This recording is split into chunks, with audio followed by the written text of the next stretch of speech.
Well, hi. I'm going to address an issue that has popped up in our community just recently. We were hosting a whole lot of other people from different communities, and one of our members of the Southern Prophetic Voices had someone turn around and very aggressively look at them and give them a prophetic insight, and then dumped on them in a very aggressive manner a prophetic word that they felt that they had. What was really sad about this is that the first response that our Southern Prophetic Voices member had was to tell them where to get off. Their first response was they were affronted, their boundaries had been violated, and the word was not encouraging, comforting, or strengthening. She rang me and we had a chat about it, and we pulled the gold out of the dirt and reflected on it and said, okay, well, there might be some truth in the word. And the sad thing is because of the delivery or the way that the word was actually thrust at her and shoved down her throat, she very nearly cast it aside. And what we need to remember as people who are prophesying over one another is that our words, if we believe that they are words that are coming from the King of all kings, if they're coming from the kingdom of heaven, if the Lord is telling us to repeat them, then they need to reflect the person who is telling us to give them to the other person. Otherwise, they might not be received well. And when they're not received well, they're not nurtured and carried to full fruition. It's really important to understand that even Jesus shared only what people could bear. It says in John 16:12 that he actually says, I have much more to say to you, more than you can now bear. That particular part of scripture suggests that Jesus was carrying a great deal more revelation that he wanted to share with his disciples, but because they could not bear it, in love, he withheld the extra information. It was in love that he held the word or the understanding of what he could actually share with them. It's very clear in 1 Corinthians 13, 1-2, which says, and I'm quoting, if I speak in the tongues of mortals and of angels, but do not have love, I am a noisy gong or a clanging cymbal. And if I house and understand all mysteries and all knowledge, and if I have all faith so as to remove mountains, but do not have love, I am nothing. We don't want to be nothing. We don't want to be a clanging cymbal. So therefore, we want to be sure that as we are releasing a prophetic word, that we're doing it from a place of love. So with that in mind, I want to talk about prophetic etiquette, especially prophetic etiquette within Southern Prophetic Voices, because that's the community that I'm responsible for.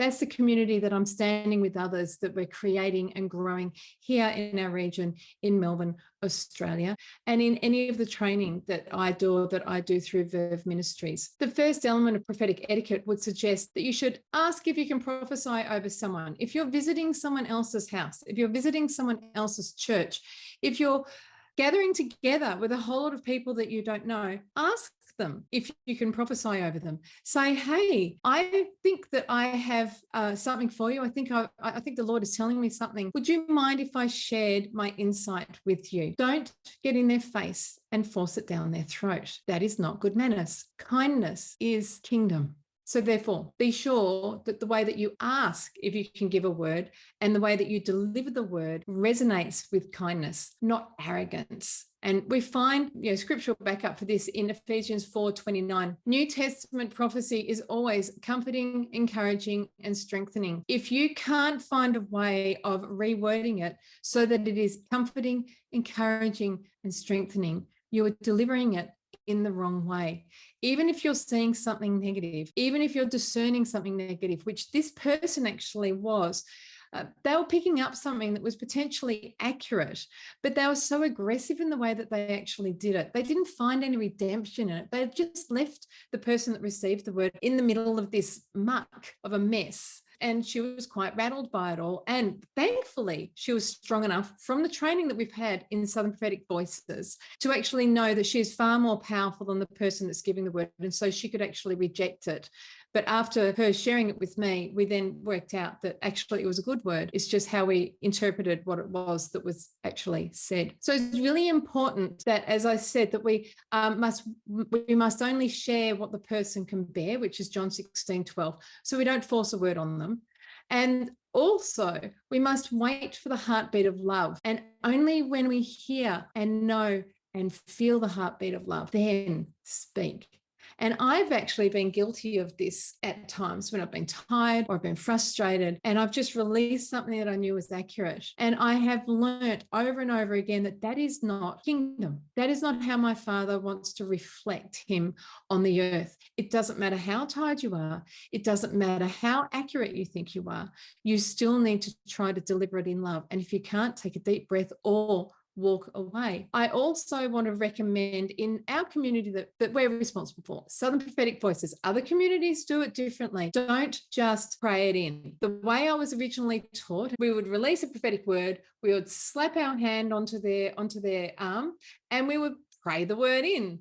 What that does is it takes the power away from the person who is receiving the word. It doesn't give them enough time to actually weigh the word up and decide whether or not they want to accept it or reject it.